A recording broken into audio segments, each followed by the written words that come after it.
Shalom, selamat pagi saudara yang dikasihi Tuhan. Bertemu kembali di dalam renungan di pagi hari ini. Doa dan harapan kami, saudara tetap dalam kasih dan kemurahan Tuhan dan senantiasa dipenuhi sukacita yang daripada Tuhan. Firman Tuhan yang menyapa kita pada pagi ini diambil dari kitab Mazmur pasalnya ke-85 ayatnya yang ketiga. Engkau telah mengampuni kesalahan umatmu, telah menutupi segala dosa mereka. Demikian firman Tuhan.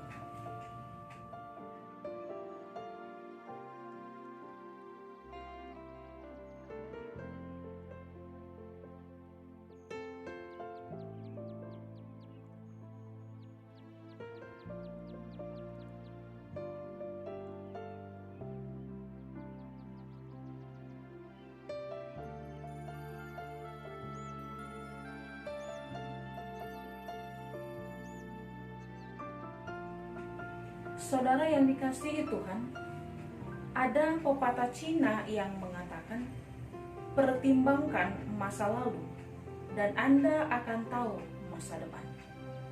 Sekilas kalau kita pahami pepatah ini, kita mungkin berpikir bahwa seolah-olah kita bisa menentukan masa depan.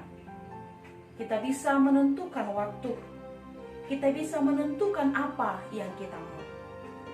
Sementara di sisi lain, kita tahu dan kita sering mendengar bahwa masa depan, waktu yang akan datang hanya Tuhan yang tahu. Lalu apakah sebenarnya yang pepatah ini ingin sampaikan kepada kita? Secara sederhana kalau saya pribadi, saya mencoba memahami pepatah ini dengan mengambil dua hal. Yang pertama, kalimat ini menunjukkan bahwa kita hidup dalam dimensi waktu yang terus berjalan maju dan tidak akan pernah bisa diulang atau kembali antara masa lalu dan masa depan.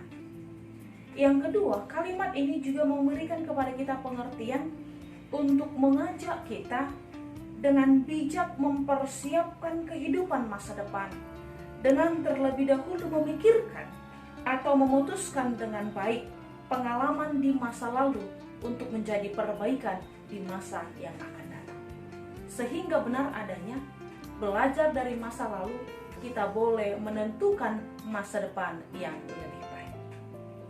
Secara sederhana, saudara yang dikasihi Tuhan, pepatah ini dapat kita simpulkan dengan satu kata, yaitu beroleh pemulihan.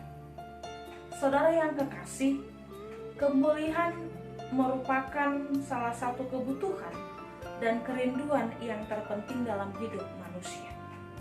Ada yang ingin dipulihkan dari sakit penyakit. Ada yang ingin dipulihkan dari hubungan rumah tangga atau hubungan keluarga yang sudah sempat retak. Ada yang ingin dipulihkan dari keterpurukan ekonomi. Dan masih banyak pemulihan-pemulihan lain yang kita harapkan. Inti dari semuanya itu adalah keinginan untuk mendapatkan sesuatu keadaan yang lebih baik. Namun di balik semua pemulihan yang kita inginkan dalam kehidupan ini, ada satu lagi pemulihan yang paling mendasar yang dapat mendatangkan sukacita, yang dapat mendatangkan damai sejahtera dalam kehidupan kita, yaitu pemulihan hubungan kita dengan Tuhan. Kita semua tahu, sejak manusia jatuh ke dalam dosa, hubungan kita dengan Tuhan mengalami kerusakan. Hubungan kita dengan Tuhan mengalami kehancuran. Akibat dari semuanya itu, kita dikuasai oleh dosa. Akibat penguasaan dosa yang telah berakar dalam kehidupan manusia, banyak kita yang melakukan kesalahan, banyak kita melakukan pelanggaran, banyak kita melakukan penyimpangan dari jalan Tuhan. Dan sampai pada akhirnya kita harus menerima hukuman atas apa yang telah kita lakukan. Manusia hidup dalam penderitaan, manusia hidup dalam kesulitan, dan bahkan kita lihat dalam teks ini, Israel sendiri harus terima bahwa mereka hidup di dalam pembuangan. Saudara yang kekasih dalam Kristus Yesus, kita tahu bahwa hukuman Tuhan sudah ditetapkan bagi Israel. Namun sekalipun demikian, Tuhan tidak pernah menutup hatinya. Tuhan tidak pernah menutup belas kasih-Nya. Hal itu terlihat dalam nats ini yang menunjukkan bahwa Tuhan memberikan pemulihan kepada bangsa Israel. Tuhan memberikan kehidupan baru kepada Israel dengan memberikan pengampunan. Meskipun ini adalah bagian dari doa pemulihan yang dinaikkan oleh bangsa Israel kepada Tuhan. Tuhan bisa saja diam. Tuhan bisa saja tidak mendengar. Tuhan bisa saja menambahkan lagi hukuman yang lebih berat kepada mereka. Tapi sebagaimana yang kita ketahui, kasih Allah selalu lebih besar daripada murkanya. Ketika umatnya datang memohon kepada Tuhan, maka dengan penuh belas kasih, Tuhan memberikan pemulihan dan Tuhan memberikan pengampunan kepada mereka. Pengampunan itu adalah murni anugerah daripada Tuhan. Saudara yang kekasih dalam Kristus Yesus, memperoleh pengampunan ibarat mendapatkan kesempatan yang kedua. Karena itu, selagi masih ada waktu, selagi masih diberikan kesempatan, mari berbenah diri dan dengan bijak menentukan sikap kita ke masa yang akan datang, sehingga kesempatan itu tidak terbuang dengan sia-sia. Sehingga kesempatan itu boleh dipakai benar-benar berguna untuk kehidupan yang akan datang.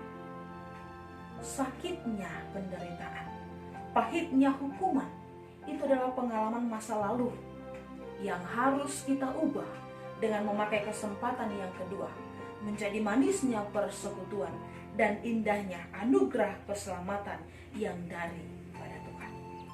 Karena itu, mari terima dan hiduplah dalam pemulihan yang daripada Tuhan, maka kamu akan beroleh sukacita dan keselamatan. Pengampunan Allah sudah dinyatakan dan dosa-dosa kita telah diberikan pengampunan.